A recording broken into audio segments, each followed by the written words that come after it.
So I want to welcome David Hernandez to our research colloquium series. David is an assistant professor of Spanish and Latin American studies at Holyoke. His areas of specialization are immigration policy, detention and deportation, and Latino history. His research is on immigration enforcement, in particular the U.S. detention regime. He's completing a book, or did you complete it? No. He's completing a book manuscript on this institution tentatively entitled On Due Process, Immigrant Detention and Lesser Citizenship. The book examines the racial genealogy of immigrant detention in the United States, traces the long-term consolidation of detention and deportation powers, and situates this mostly obscure institution at the crossroads of migration and prison scholarship. He's also the co-editor of Critical Ethnic Studies, an anthology which is currently under review. Oh, it's forthcoming now. Now it's forthcoming. Okay. At Holyoke, he teaches the first-year seminar entitled Politics of Inequality and an Introduction to Latino Studies, as well as Latino immigration, visualizing immigrant narrative, migration in film, and disposable people, a history of deportation. Thank you, Gloria, and thank you for inviting me to this event. I've been to this event before, and so it's great to be here and present as well. This afternoon I'll be presenting a paper, so I'll be reading a lot of it, but I'll still be looking at you and engaging with you, so don't worry. On what's often been called the unaccompanied child migrant crisis, or the Central American refugee crisis of 2014 and 2015. Now I have some slides. I go over almost everything in the slides, so especially too bad some of the images are going to be dark and hard to see, but you know, it's all there. It's all. I'll say it as well, so you know you won't miss anything. No one disputes the real movement of unaccompanied minors and parents, primarily women, traveling with children to the U.S. seeking asylum. Many of you follow this in the national news already, so we know a lot about this. Today I'm going to ask us all to interrogate the discourse, however, of crises and the invocation of the word crises, and national emergency, security emergency, and attempt to demonstrate the productivity of such terms in discussing immigrant detention and incarceration in the United States. Immigrant detention, to offer the most basic definition, is the incarceration of immigrants pursuant to their deportation from the country. It is related to criminal incarceration, prisons, jails, etc., and that kind of punishment, but it is in many, many important ways explicitly separate from that system. And I'm happy to discuss that after. So in the spring and summer of 2014, news accounts broke about a growing crisis and quote-unquote surge of unaccompanied Central American minors from El Salvador, Guatemala, and Honduras entering the U.S. The news was sudden and swift, accompanied by photos of children lying about on floors, crowded behind prison bars, or overflowing into the hallways of detention facilities. Now on this slide you'll see the tag. It's hard to see, but the tag on it is Breitbart, which is the conservative gotcha journalism site. So the photos, it's been speculated, were likely turned over by the Border Patrol agents to Breitbart. They demonstrate the many parties interested in the removal of child detainees and their parents. So by the end of summer, the government would report 66,000 apprehensions of unaccompanied children, with over 50,000 of them from, again, the same three countries, El Salvador, Guatemala, and Honduras, and an additional 60,000 quote-unquote family units apprehended and detained while pursuing asylum claims and simultaneously fighting deportation back to Central America.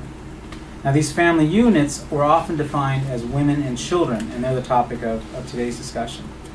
Now it's important to note that these are non-Mexican migrants, or what the government euphemistically terms OTMs, an oddly intuitive acronym for other than Mexican. That's the term. It's awful. It's true. Mexican migrants who also seek sanctuary from violence abroad, or family reunification, or economic opportunity, are treated wholly different from OTMs and are often returned expeditiously to Mexico through a variety of administrative mechanisms. So they're actually not part of this crisis, although the same numbers are come about at equal numbers. So the Obama administration responded to the increased flow of Central Americans with its own enforcement surge, ultimately requesting $3.7 billion to manage the emergency. Alejandro Mayorkas, the Deputy Secretary of the Department of Homeland Security, stated, "We are, quote, we are surging resources to increase our capacity to detain individuals and adults with children, as well as to fast-track hearings and process asylum claims." The administration opened emergency detention centers at military bases in Texas and California, expanded the use of ankle bracelets to monitor persons that were freed from detention, provided emergency legal counsel to children, and accelerated the processing and deportation of migrants by strategically deploying immigration judges to high docket courtrooms along the southern border. It also provided Central American countries with $255 million for repatriation and reintegration programs and attempted to quell, quote-unquote, rumors of easy admission to the U.S. And some people might remember that he sent Vice President Biden down to speak with Central American leaders. So the terms crisis and surge, I'm not going to do this every time, but imagine there's quotes around it. Every time I say crisis, there should be quotes around it, and as well as surge. These enveloped the situation and really served all sides of the debate, demonstrating, one, an unenforced and out-of-control border for anti-immigrant forces, two, a cruel and rushed detention apparatus for migrant advocates, and three, an urgent need for comprehensive immigration reform for the Obama administration. The surge had many other effects, most critically a return to family detention for Central American women and children beyond merely emergency incarceration. This included increasing the capacity for detaining family units by roughly 35 times over within less than 6 months, including the construction of the largest detention facility in the country in Dilley, Texas. The overnight expansion of detention facilities hinged on the use of private corrections corporations. The Corrections Corporation of America and Geo Group, the two largest, run the two major centers for families. They converted, built, and or manage almost 100% of all family detention beds in the country, and of all detention beds for everyone, about half. Not those two companies, but all the private companies. But those two companies control most of it. As apprehensions led to deportation and asylum cases, as well as widespread allegations of abuse, government lawyers maintained the crisis discourse, utilizing procedures not used since the period immediately following 9/11, the 9/11 attacks. DHS, that is the Department of Homeland Security, their attorneys argued, for example, that Central American refugees represented collectively a national security threat that would encourage human trafficking, and that they should be categorically denied bond and released from the not released from the newly created detention facilities. In other words, the children and their parents represented a mass migration and should be treated categorically as a single group instead of as individual people. These prosecutorial decisions led to accelerated court processes not meant to deliver justice sooner, but to deter future migrations by deporting today's migrants more quickly. So, circumventing individual deliberations of an asylum seeker's case, immigrant court proceedings entailed the prosecutorial management of what were called surge dockets, or lawyers called them rocket dockets, which gathered dozens of children together for their collective day in court in a rushed process. So a group like you would all be tried at the same time, about your size. Finally, on the political stage, the so-called surge, caused the administration to delay promised executive actions by the White House on deportation policies in the absence of reform. Now, these were later ordered by Obama as DAPA, Deferred Action for Parents of Americans, but the program has been halted in the courts. So keep in mind, any delay in fixing our immigration system, in fact, every delay in fixing our system, comes at the cost of about 1,000 persons per day being deported. That's today, that's tomorrow, that's yesterday, 1,000 people a day. The increased migration of asylum seekers, emergency responses by the government, and the vexed debate locally and nationally all pointed to a migration crisis. But was this truly a crisis, or a sudden surge in migration? Prior to the story breaking in 2014, immigration lawyers in South Texas had already reported, since 2008, increases of primarily women and children, the majority from Central American nations, and some of them unaccompanied, entering detention centers. In other words, the so-called surge had been underway for several years without any counter-surge in the media or in government policies and resources. By its own statistics, the federal government reports that apprehensions of unaccompanied minors saw their first large jump in 2009 of mostly Mexican children, before the recent increases in children from Central America, growing since 2012. As such, although 2014's number of Central American children from El Salvador, Guatemala, and Honduras is a dramatic change, roughly 16,000 children arriving this year per country, plus another 20,000 family units, Mexican children have been arriving unaccompanied at the same rate since 2009, without any political debate, without any surge in the media. So this suggests that the crisis is a political story, ripe for political exploitation. So in the sensational political context of surges and crises, immigrant advocates, scholars, and migrants themselves pointed to more long-standing structural conditions in Central America causing people, in particular children, to flee north. Now these include crushing poverty, urban violence, organized crime, and ineffective government responses to these dangers. It's imperative that we address these conditions of displacement. We must. It's the only way to understand the situation. But we also must examine the root causes of forced migrations. In particular, U.S. military, political, and economic interventions in Central America throughout the 20th century. They're still bearing fruit. The U.S. commitment to regime change in Latin America and the Caribbean is well known in order to protect its intertwined financial and political interests, which openly tolerated and supported military dictatorships throughout the 20th century, which in turn led to popular revolts, especially in Central American nations. These regional revolutions and civil wars peaked in the 1980s, killing a quarter of a million Salvadorans, Nicaraguans, and Guatemalans, and forced the migration of 2 million persons from the region, one half of those settling in the U.S. as refugees or undocumented migrants. Post-war U.S. interventions and regime changes in the region persisted into this century, most recently with the U.S. support of the military coup in Honduras in 2009, ousting the democratically elected government of Manuel Zelaya.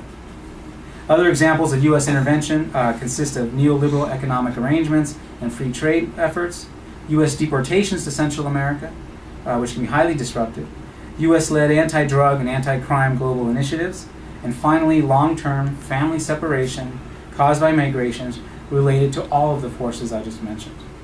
So in short, the U.S. intervention in Central America has never ceased, and today's migrations are linked to refugee streams from these earlier periods. Now, while we might take the time here to discuss U.S. intervention in Latin America, especially on this campus and in the fields that we have here, we really don't hear about this in the mainstream media, which instead reports on the sensationalized security crisis at our borders. That's what gets press. Some immigrant advocates even adopt the crisis discourse, hoping to call attention or humanize the conditions of displacement, dangerous travel north, and harsh detention conditions. So everyone's using these terms. Most often, the crisis serves to mask, or at best partially explain, the more profound reasons children and families would flee their home countries. It makes the migration of these persons seem impulsive, resulting from individual choices regarding safety or false rumors of easy acceptance after their arrival to the U.S. Now let me just say that the actual processes of traveling from Central America to the U.S.-Mexico border, especially transmigration through Mexico, this is one of the most dangerous, violent migrations in the world. It's a story, a paper, a dissertation, a master's thesis unto itself, and I don't have time to talk about the actual process of migrating. And there's much to learn about the sexual violence, exploitation, the cyclical debt that people go into to travel and then get caught and then go into further debt, they double down and come back again. And the physical exposure to the elements, there's much to learn. I'm going to focus more on the U.S. policy. The crisis discourse is part of a long-term habit of addressing migration and enforcement as exceptional historical events tied to national security emergencies. I'll give you an example. Refugee flows over land or sea, fears of disease, fears of enemy aliens during military campaigns, or more recent wars on terrorism, on drugs, on crime, have led to the detention of and harsh treatment of migrants, especially non-white migrants, throughout the 20th century and today. Such crises, of which you'll see a century's worth here, are typically treated as individual emergencies without precedents or patterns. This results in short historical memories of immigration calamities and a governmental myopia, a short-sightedness, that fails to appreciate the complex conditions in sending countries and the U.S.'s role in actually creating those conditions. When immigration is treated as a one-time, exceptional event, an emergency, the resulting policies tend to be strategies of short-sighted exclusion and, what we're doing today, deterrence. Fences and walls, large-scale and expedited deportations, attempts at deterrence through incarceration, onerous legal proceedings, and denial of services are historic and contemporary examples of normative enforcement responses. None of these efforts addresses the long-standing dynamics that compromise safety and produce migration. To quell the Central American crisis, for example, the U.S., in coordination with Central American governments, sought to develop one-time messaging for migrants that would broadcast the dangers over the radio of migration and inevitable removal. It launched a campaign of billboards and public service announcements throughout Mexico and Central America, as well as commissioned songs about the dangers and inevitable failure of migration to the U.S. that aired on Latin American radio stations. That is, a billboard quelling rumors of easy entry, or perhaps a cumbia on the radio, are meager counterweights when compared to a century of intervention and displacement. In the context of a true one-time crisis, sure, this might make some sense. And therein lies the problem with the logic and impact of crisis discourse. It obscures the century-plus genealogy of largely racialized detention episodes that form a long-term, patterned consolidation of detention and deportation power and capacity. Today's record-breaking detention and deportation regime rests on 100-plus years of immigrant detention and denials of due process. It didn't come after 9/11. It didn't just come after the 1996 laws. It's been building for a century. The orthodox and short-sighted response to Central American refugee flows is but one example of the U.S. collective failure to see past the surge to ongoing, decades-long reasons for these migrations. As such, it's not just that we should look at the structural causes of Central American migration, and we should, but we should interrogate our traditional reluctance to do so.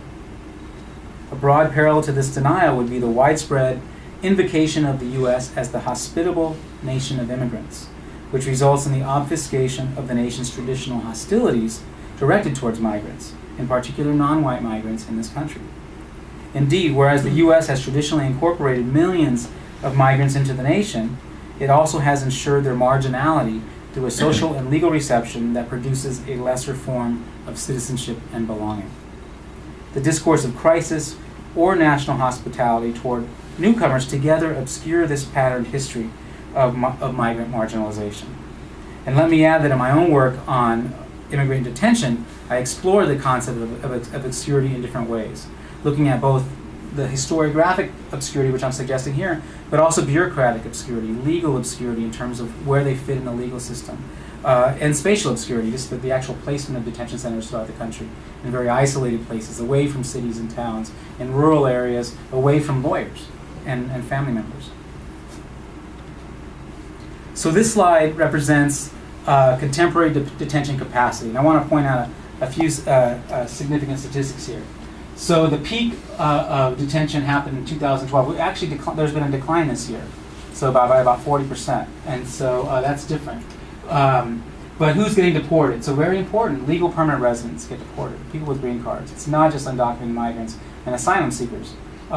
Anyone with a green card, they commit a deportable offense, of which there's a list of like 50 deportable offenses, they can be deported. You know, temporary person on an F1 visa, student visa, that can happen as well. Women and children are actually a small part of it, maybe only about 10%. So really, 90% of all detainees and deportees are not just men, but Latino men. They go back to Latin America and the Caribbean. And so this is a very highly gendered, highly racialized process. So when I talk about the Central American families, I'm really talking about a small part of it, but it's expanding, and so it's important. But the real lion's share is the criminalization of men, usually through policing, the war on drugs, etc., and then just capturing undocumented laborers. So there's different kinds of facilities. There's federal detention centers. There's private, for-profit prisons, and another 250 city and county jails, including, in this area, if you get caught, you go to the Franklin County Jail in Greenfield, which is where you're detained before you get sent on to another center elsewhere. 80% of all the bed space is in non-federal facilities. By that I mean private companies making money on it, and then local facilities, sheriff stations, state prisons, etc. So it's at record levels today, but it's important to note that in the 90s, you can come in.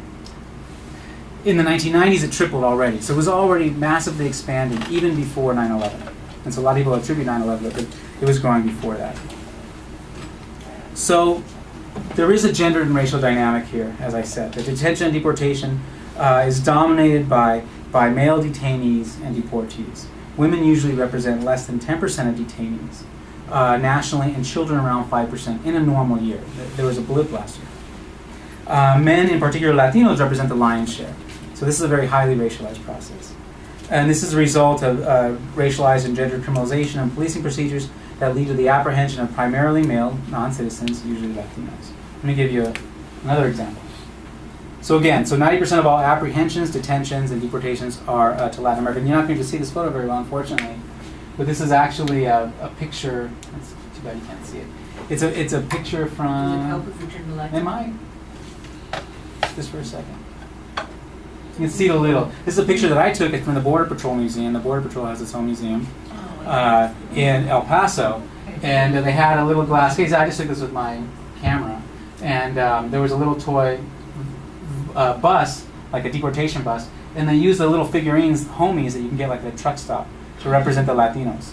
So this is a federal enforcement that's supposed to deport non-citizens. Yeah. But they're focused, they're articulating who the non-citizens are here. And you can't see them here, but there's two cholas here too. So that there are women too. So roughly they represent about the numbers because they represent a small percentage. But it's primarily men.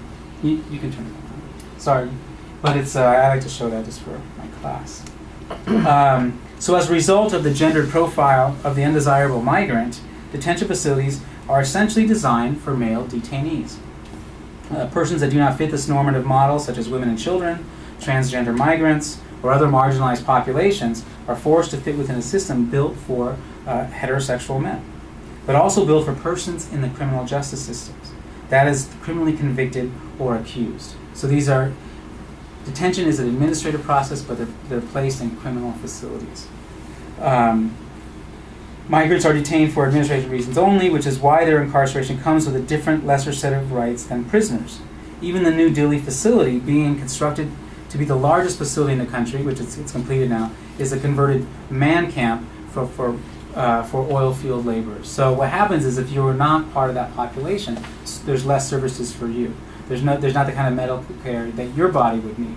If you're a woman, if you're a child, and they're just not prepared for that. So last summer's family detention crisis threw all this into relief and reinforced age-old gendered prescriptions. Central American family units seeking asylum were defined as primarily women and children, and family incarceration reflects this gendered profile. If a child arrived unaccompanied, the unaccompanied minor, he or she was processed and released to family members or foster care. If a single woman arrived from Central America seeking asylum, she would be processed and released pending a future asylum hearing. A father and child, provided they weren't Mexican, would also be released in order to attend a future hearing. It was only Central American women and children together which comprised the unit for family detention. So if a father arrived with him, he would be detained separate from his family. If there was a teenager, she was 18, she would be detained in a women's detention facility. If she came as a family, if she came by herself, she'd be processed and released. So it's something about these family units. Detention, incarceration, and limited mobility are the rule, not the exception for women and children, OTMs, that is, other than Mexicans. There are also pre-detention phases, which includes detention during apprehension, transport to and from processing centers and emergency shelters, and if one is fortunate enough to be released, the mother is outfitted with an ankle bracelet limiting her mobility. And again, we have not even mentioned the captivity and violence of transmigration through Mexico, which is a horrific story for another day. At the outset, I showed you leaked photos of crowded conditions, silver Kevlar blankets, and cells that vacillate from cold and sterile to filthy. These pre-detention conditions at Border Patrol facilities are dreadful. Many migrants have complained about they call the jails ice boxes used for immigrant detention. detainees insist, and the Border Patrol denies, that temperatures are turned down in order to pressure the detainees to accept deportation. Nonetheless, tales of lips turning blue and detainees huddling together on the floor are widespread. So the U.S. government response to the Central American surge in asylum seekers, despite its sensational frame, reflects a knee-jerk return to old and dangerous methods of controlling migration through enforcement-only strategies. The President or Congress could have remedied the situation with a variety of immediate and long-term fixes that would address the long-standing structural causes of Central American migration, or just to simply immediately grant relief to the asylum seekers once they pass their critical hearing. Instead, comprehensive immigration reform remains dormant in Congress, and President Obama delayed his long-promised executive actions on deportations for 5 months, and then the courts stopped his eventual policy indefinitely, permitting the administration's massive deportation apparatus to lurch forward, formally deporting, again, as I said, over 1,000 persons a day, 400,000 a year, and again, with 90% going back to Latin American countries and the Caribbean.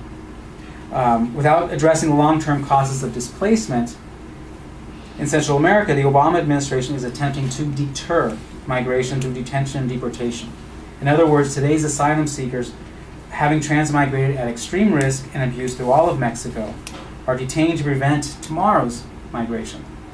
Or as Homeland Security Secretary Jay Johnson states, frankly, we want to send a message that our border is not open to illegal immigration. And if you come here, you should not expect to simply be released. And again, these are people seeking asylum. That's a lawful process by our law, by international law. And so he still refers to them as an illegal migration, but they're not. It's perfectly legal to come to the border and ask for relief, to ask for sanctuary.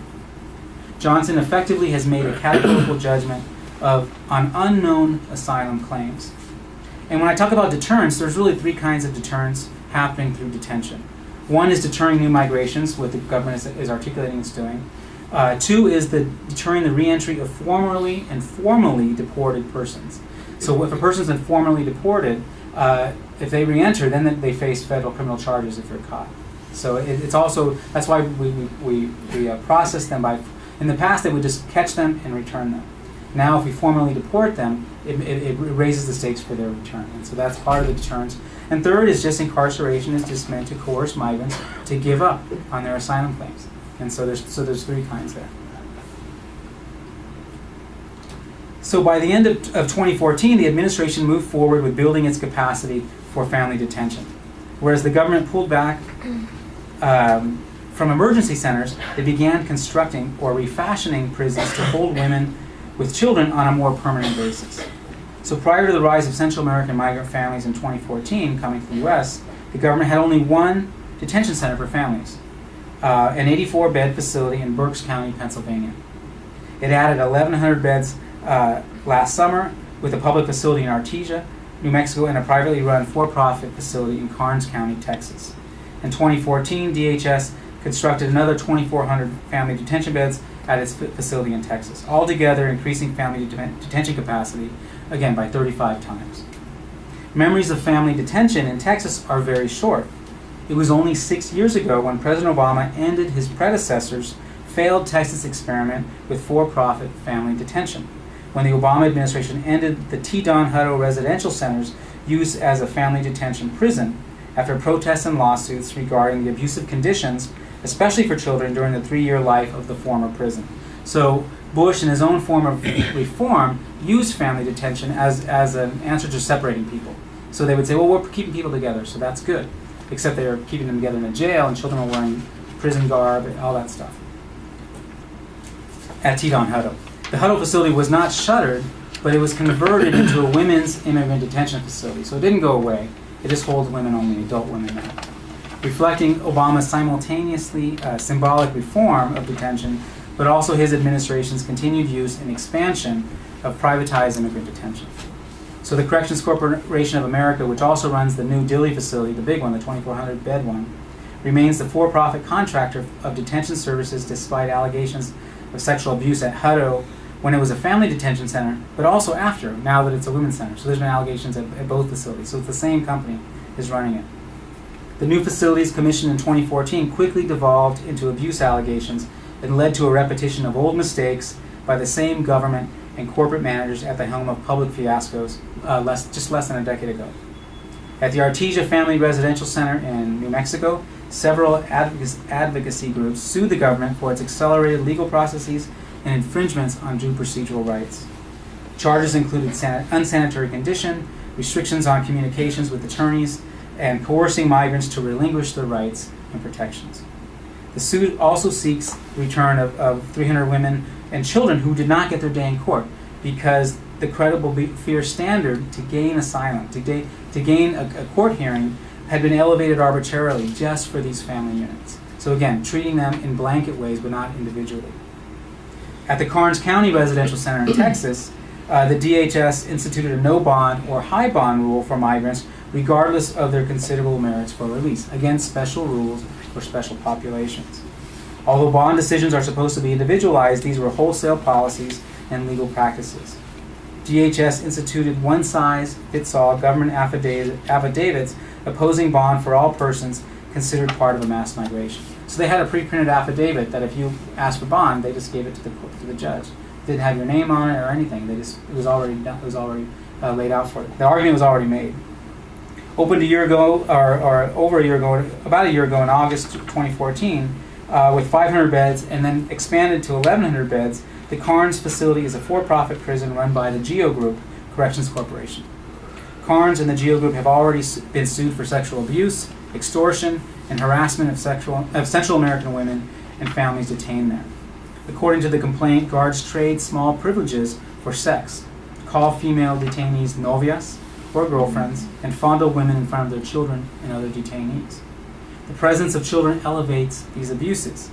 At the Karnes facility, for example, asylum hearings detailing torture and abuse are conducted in the presence of children, and the youth are not screened for their own asylum claims.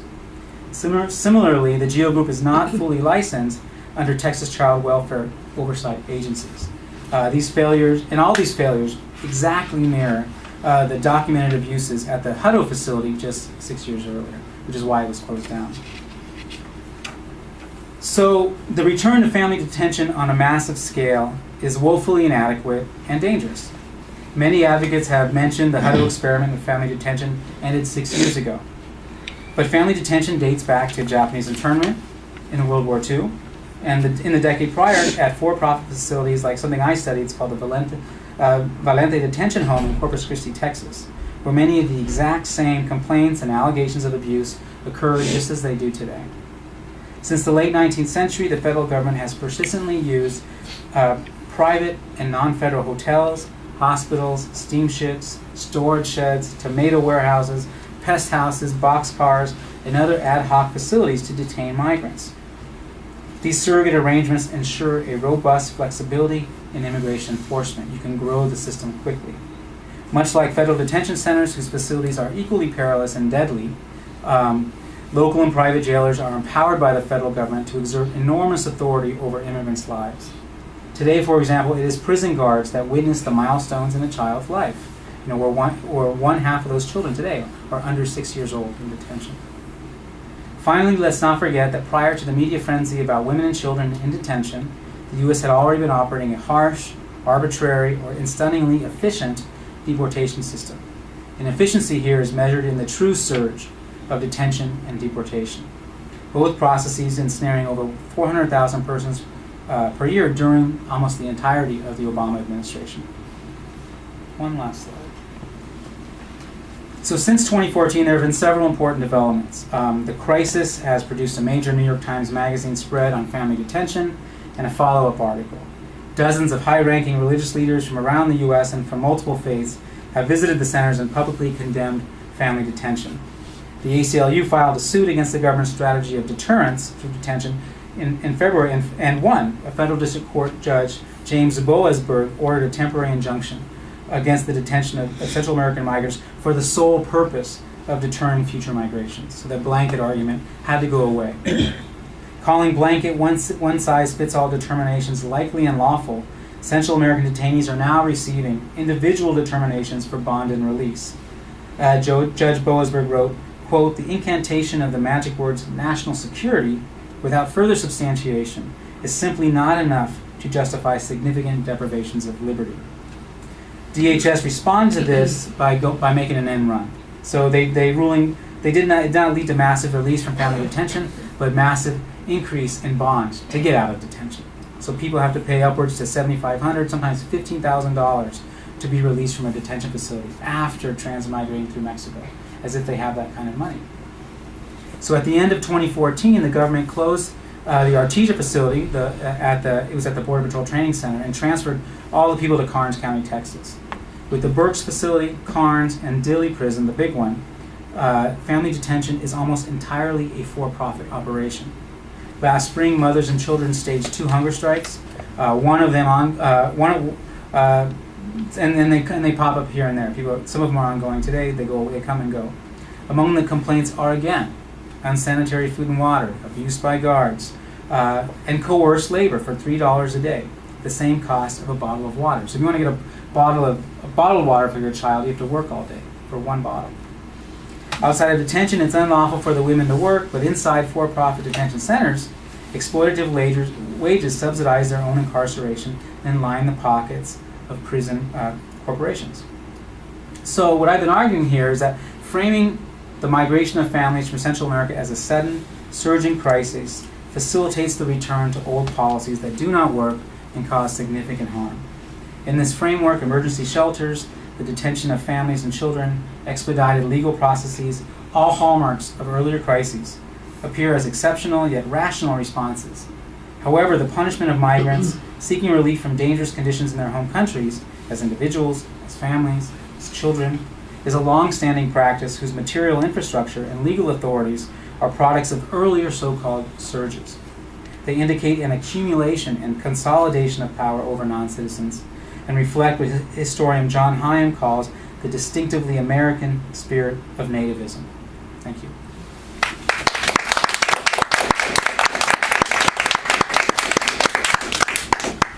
Happy to take questions or hear comments. We have an intimate room, so we can say whatever we want. Yes. I have a question. Sure. So, you mentioned how these policies or these approaches to the issue of migration do not work, and it has been the case. We already know that it doesn't work, right? However, you also mentioned how there is profit in it, there is an expansion of, so many things. So I wonder if this actually works a lot, but just not from the perspective of discourse on, on what the state is supposed to do, or I don't know, like, for example, in criminalizing men, Latino men, who's benefiting from this is more of my question. Does it really not work? Something's working, and you're right. So it's productive, and I would, I would explain it as, and you hinted at it, is that it produces profits for a lot of companies. It's not the only reason, but people are capitalizing. Private prison companies, control half of all the detention beds. If you look at the prisons and jails nationwide, they control just about 5%, 7% of all prisons. But again, that's 5% or 7% of 2.5 million beds. So that's massive. 50% of 34,000 beds isn't that much, but it means they control an industry. And they have a lot to say, they lobby a lot, they give millions of dollars, so it produces that kind of currency. But as we know, for politicians, just watching these debates, Donald Trump and all his statements, and Colt or anyone, it produces political currency. It's always been the easy way to win votes and rally a staggering campaign, and it works in certain places. Other places it doesn't work, thankfully. But so there's that. And the government is arguing this idea of deterrence, that it keeps people away, and I'm sure some people will never come back for that reason. But a lot of people do. Most studies show that most immigrants who are deported or just caught and returned, they almost always succeed in the end because they keep coming back. And they keep going further and further in debt to do so. They owe money to organized crime back in their home countries. They lose their homes in their home countries as they double down and try to come back again. And so it doesn't work in terms of immigration control, but it works for all kinds of other exploitative parties. So you're right. I'm very interested in your kind of connection to the criminalization of Latino bodies, and I was wondering if in your research you've come up with anything about the criminalization of black bodies domestically, particularly in association with the drug war that was declared by Reagan. So I was wondering if that kind of criminalization, I think of the discourses that particularly Republicans have around, that these aren't asylum seekers, these are, the connection to drugs in drug cartels in Mexico. Yeah. No, that's great. No, and it's not just the Republicans. It's Obama said we want to deport felons, not families. As if felons don't have families and family members don't have felons in their family. And so as if there's some easy separation. There's a couple of things to be said about that.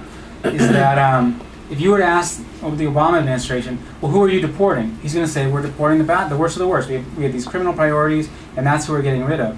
The issue is that the way we actually turn them into criminals first. And so there's all these new programs along the border where before, if you came across the border and you got caught, you were returned home, especially to Mexico, quickly. Now, instead of just returning you home that day or a couple of days later, they prosecute you for entry without inspection, which is a misdemeanor, which is deportable, which makes you a criminal, which then puts you in the criminal category. That's what allows Obama to do that. So we are creating criminals first. They do their time. They do some sort of short plea. Could do up to 6 months, but they could do as few as 30 days, and then we deport them. So he's right. They are felons. Well, they might not be felonies, but they're convicts. They've been convicted of something. And so we're actually creating the convicts first, then deporting them. And then if they come back and they get caught again, then it's illegal re-entry is the crime, and then it's a federal offense, and they're truly felons. The other thing about that is, I said 90% of people being deported today are Latinos. They go back to Latin America. But if you look at black migrants, people from black migrants, the highest percentage of people actually being deported are black migrants. They just don't compare in raw numbers, but in percentages, if you're from Jamaica, if you're black Dominican, if you're black Cuban, those are the people that get deported even higher in numbers because of the criminalization process, the war on drugs, the way people police in this country. And so there is a direct tie in that sense. Yeah, Bonnie. Thank you. I'm sorry, I came a little bit Oh, that's late, fine. but at the end you sort of you note that the frame that's been utilized, is one that has been used in the past, Yes. and it's just not working. And I'm just wondering what do you suggest is a different kind of frame that then we should be thinking about using, imagining in terms of the relationship to what's happening with the families and the women and children that are coming into. That's a great question. I was on a panel over the summer, like in the hill towns or whatever, like at a church, and it was like we had an undocumented student and a former federal immigration judge who's now an immigration attorney.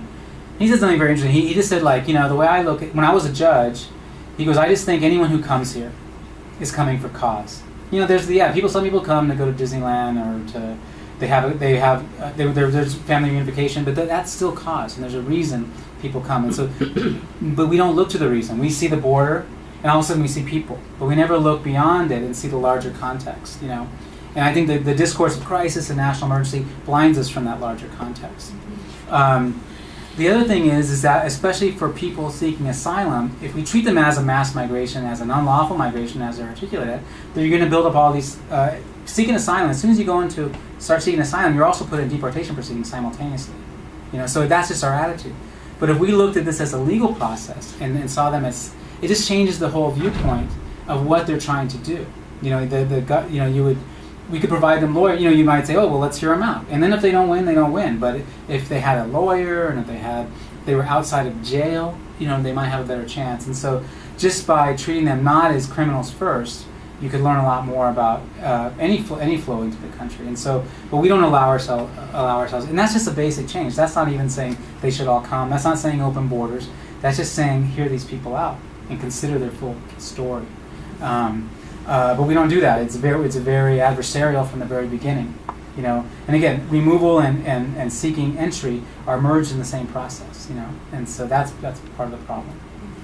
Does that get to that? Yeah, I was also thinking about just in terms of the family frame itself, so that you were saying that utilizing that is very problematic because it's allowing for certain people to be released, right, processed and released, and other people to actually be detained. Right. And so what other framing do you sort of think, what would be another way to approach what's happening, particularly with these women and children as well, in terms of... The thing about the family frame is that it works from from the advocacy side, because family reunification is one of the central sort of elements of U.S. immigration policy. It's the best and most. It's the essential way of migrating to the United States legally. You know, besides certain work visas and stuff like that. But it actually goes over quota. You know, if you have a family member, you can come here. So we've always sort of supported that as a country, especially after 1965. That was just had this conference celebrating 50 years since the 1965 Immigration Act, which put family reunification in law. So I think that's why people attach to that. But family is very, very narrowly construed. It was just a couple of years ago where family was strictly heterosexual marriages. But even still, it has to be immediate family. But parents and children. What if your only family member in the world is a brother? That he or she can't sponsor you. You know, and that is family to you. You know, well, what if family has actually terrorized you, and that's why you came to the United States, because of family. They sent you here because they hated you, for whatever reason. You know, that gets, so we don't. It's very limited, in that sense. And I'm always skeptical of sort of universal human rights categories, because they're loaded with all kinds of problems as well. But it's not so hard to start with being a person, and a person with a certain basic set of rights. And again, hearing them out, getting their day in court. It's not a radical idea to just give someone their day in court, but it doesn't have traction, right now. So. I saw Japanese internment come up several times in your slides. I was interested thinking about that, since many of it is detaining families, certainly, but also many of them were citizens. Mm-hmm. If you were seeing one of the causes of internment really as also one of immigration, if that was your read on that. Yes, I mean, one, because Japanese internment was controlled by a whole bunch of different authorities, but including the INS, ran some of the camps and stuff like that. And you had a mix of non-citizens and their family members. And so their citizenship was obviously discounted, didn't matter if you were Japanese American. But even the non-citizens are interesting. They're deeply, the parents especially who migrated to the United States, they weren't legally allowed to become citizens. So we had already set them up to fail because of the 1790 Naturalization Act. So one of our first immigration laws ever in this country made Asian migrants permanently non-citizens. The only way you could become a citizen if you were Asian, if you were born here. Unless there was some weird judge, or there was always these weird historical exceptions that happened, but not many. I think there was Chinese in Hawaii that were able to naturalize. But most people, so even the Japanese non-citizens could have been citizens if they were anyone else but who they were. So that's why I included in my larger genealogy, because it is about this is about non-citizenship, and being a non-citizen in this country and a citizen, one of the main differences, besides being able to vote and various local laws, owning some land perhaps or running for certain offices, is deportation. That's the bottom line, and so that's why green card holders get caught up in that, and that's why I would include. That's why I do include Japanese internment in that. And before 9/11, when I was studying this project, I was a grad student. Japanese internment was like the thing in the way of my project, And then 9/11 came, and that was the thing in the way. And there was all these other periods and episodes of immigrant detention that no one saw, because this larger crisis, 9/11 or Japanese internment, again, obscured the whole thing, because that's what everyone focused on, as if it was a one-time thing. And then again, the laws that allow for that build on each other and remain in place. Yes, I just have a question in terms of maybe some of the advocacy groups, or some of the activism that's happening around this, since there's such sort of misinformation, and thinking about what it is that that we can do. I guess sort of hearing, I don't know what you're. I mean, there's lots of things to do. There's lots of immigrant rights organizations. A lot of these developed because of these earlier periods of, especially in the 1980s, and then with IRCA, with both the criminalization of immigrants and the high rates of deportation in the 1980s, and then the legalization of them, led to this growth of these organizations that are still with us today, that form basically the backbone of the immigrants' rights movement. Or they form the structure. The backbone is really the immigrants themselves, I should say. But there's different organizations. Some of the simplest, one of the ones we're bringing to Mount Holyoke. I don't have a flyer. I've sent it out though, I think. Next month in Mount Holyoke, there's a group coming called Civic, they're a national visitation group, and we're trying to set up one of their programs at the Franklin County Jail where regular people could participate and visit immigrants, just talk to them, hear what they want, hear what they need, maybe get a phone number and call a loved one on their behalf. I'm not sure if you're allowed to do that, but I think that's what kind of happens sometimes. And so there are these other various programs where they're visiting people, marching in the streets. I'm not teaching this semester, but I would always, fall semester, I always use the example of Thanksgiving. Anyone who goes home at Thanksgiving, and then their sort of obnoxious racist uncle starts talking about immigrants, have it out with that person, change the discourse, speak back to the issue, that's one way to do it, because there's so much misinformation, and that's part of it. The other thing is, I think the big tripwire in advocacy is arguing kind of what Monty was suggesting, the innocence of certain immigrant groups. Oh, their families and children. We like them. And of course, it's tragic that they're families and children. But the person who has 5 DUIs and maybe robbed a liquor store, that person doesn't necessarily deserve to be punished and given rotten food and beaten and put in solitary confinement either, And so a lot of times when we articulate the innocence of this group, we underscore the guiltiness of the other, and so it's hard to sort of argue for the larger group, for the most vulnerable, sometimes. And the highly criminalized is the lion's share. And again, so a lot of times they'll say, well, these are felons, they committed crimes, but if you really, again, look into the file. And the reason immigration went up in the 90s is that we increased all these reasons to be deported, and then we took away all these little ways that lawyers could keep someone from being deported. So we took away their relief and increased the possibility of deportation. So we can't look into the file anymore. There's lots of elements of the law that are gone that would allow you to say, oh, that crime was actually committed 15 years ago. The guy, has a family, he goes to church, whatever. Again, you name the innocent merits.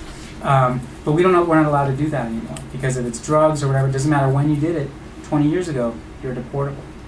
And so there's a lot to unpack. But regular people can get involved. That's who became, in those big marches that happened in 2006.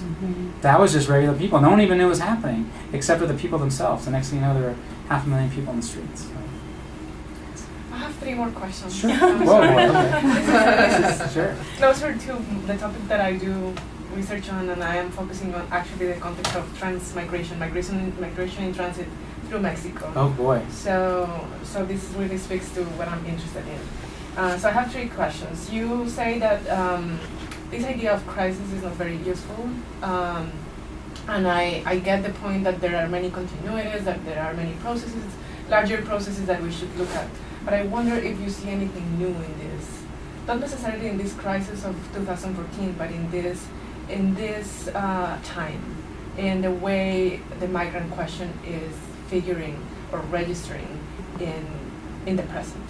I also wanted to ask you, related to this, you say that crisis doesn't let us see the larger spatial context of this. So this is not just about the United States, right? And immigration reform in the US, right? Right. So I would like to know something about the method and how do you negotiate this larger sensibility towards the transnational aspects of these processes, and at the same time you're focused just on the US, or how, because I'm focusing on Mexico, but my questions are larger. Right. My questions are not about Mexico. My questions are about empire, about other things, right? And also, I would like, connected to the question of activism, I would like to hear more about what kinds of agency do you see in the migrants? Like, what possibilities do you see? Like you said, you had in one of your slides a reference to the protests and hunger strikes. And I wonder if you see some interesting possibilities coming from the migrants as such. Those are great questions. In terms of new, like I don't see the family detention as new. Like, I think it was a return to old policies. It was the same kind of sort of a willful ignorance of the reasons why people come, and but at the same time, like the major new wrinkle in the last generation has been 9/11, and anti-terrorism and all the sort of security mobilization, the money, the changes in laws that happened, and then the expansion. So if you look at if you look at detention over time, it's like goes like this, it slightly goes up, and then in 1996 it spikes, and then 9/11 it goes up, and then it goes up, it keeps going. 10 years after 9/11, it's still skyrocketing, and so that was really the change in laws. And so, and again, you might hear, oh, it's Muslim and anti-this and anti-South Asians and all these groups, but who's getting caught up in all these laws and in the constriction of laws is workers, hotel workers and janitors, people driving home from work and picking up their kids, regular people, non-citizens. Some of them undocumented, some of them having committed deportable crimes, maybe yesterday, maybe 10 years ago, So, but we mobilized this whole system. We changed the whole Department of Homeland, we invented the Department of Homeland Security.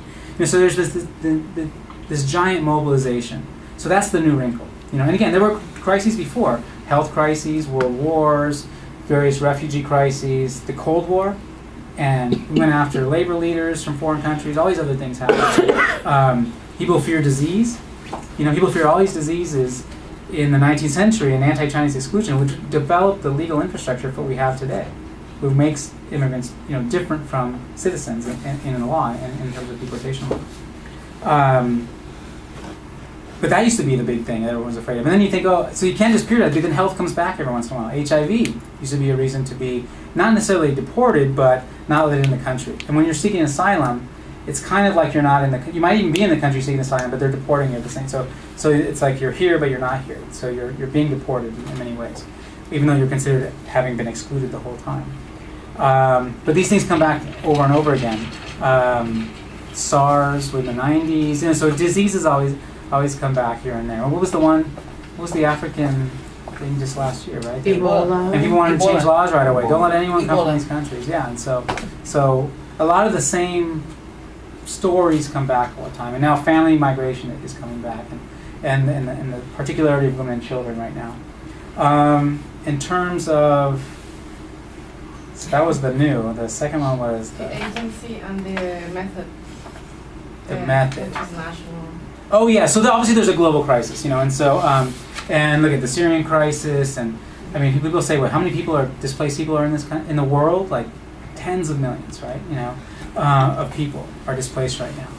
During the invasion of Iraq and Afghanistan, like I think 14 million people were displaced. How many did we take at some of the big years? 7,000, and we're the ones doing the displacing. And so a lot of it, again, that's the big problem. I was at this conference over the weekend, and there was a former bureaucrat who's now a dean at the University of Minnesota, and he used to run all these refugee programs. So he handled Somalians. He would have been handling Central Americans if he was still in the White House. He handled all these groups, but the sad thing was that all migration policy has always been tied to national interest. We rarely take people just because they need help. We only take them if we need, if we can put constrictions on them, or even in the 80s, if morally people pressured them to take Central Americans in the 1980s, because we were the ones funding their wars, and intervening in those countries. And so it was just like the sad realization that a lot of the movement around is there any place where someone just comes just because, And it's almost never, because the U.S. has such tentacles everywhere, and other countries too. It's not just the U.S. displacing people. And so it's just, and then people don't want, there's statelessness in different parts of the world, and we have the potential to create that. We talk about there's presidential candidates talking about taking away the 14th Amendment and making the children of undocumented non-citizens and citizens of no nation. So it's talked about. So there is a global picture. That's not really my work, but it's on the cover of the New York Times every day, in some way. In terms of the activism and advocacy, I mean, there's lots of new things all the time. I think one of the most impressive things have been, the DREAM Act students. They created the change in law for a particular subset of potentially deportable people, young college people. Again, a sympathetic group, But some of them, there's radical elements in that group, and they infiltrated, they put themselves in deportation proceedings to organize within detention centers. I mean, that's crazy, and so that was very impressive, and like a lot of these battles, they're individual, they're one by one. If you're a lawyer, it's case by case by case, and a lot of people will say, well, this individualism, this feels like neoliberalism or whatever. You know, are we just part of the problem? But the unit of analysis and deportation, 400,000 people being deported in 2012, 1,000 people being deported today and tomorrow.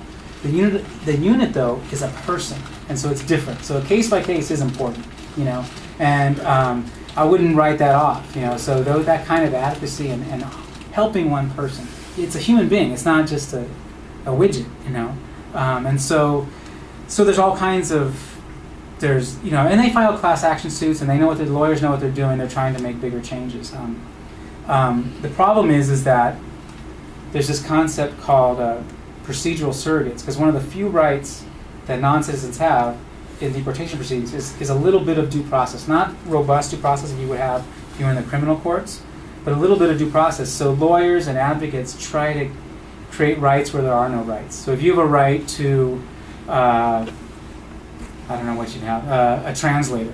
Maybe you would have a right to you try to get a translator of your gender, you know, and then you try to get a translator of your gender that, I don't know, speaks to some other issue, and then you try to stretch that into religious food, and so people create rights where there aren't any. And the problem with this is that the law gets more and more complicated, and it gets heavier and heavier, and it's hard to help people because you really need a lawyer to survive in deportation proceedings. And you know, they barely 15% of people have lawyers in deportation proceedings. You know, different groups have higher. The children have a little higher, but on average, it's basically 15%. You know, so most people are doing this from jail or out of jail without a lawyer, and they're essentially losing 90% of the time and getting deported. And so that's why the system is so efficient. So, does that get to something? I just want to make a few comments. For example, you're always demonizing migrants. But for example, if we went the route that Trump wants to build walls and deport all the immigrants, all the restaurants in New York close. Absolutely. No food would be delivered from California to the rest of the nation. And he's always talking about spending, that we spend as a nation $350-something billion a year on migrants. That's $35,000 a person if you have 10 million illegal migrants in the United States. I don't know when it comes to up with those figures. That means that nobody is working. They're just living off the land, and they stay home and eating well. Nobody's working.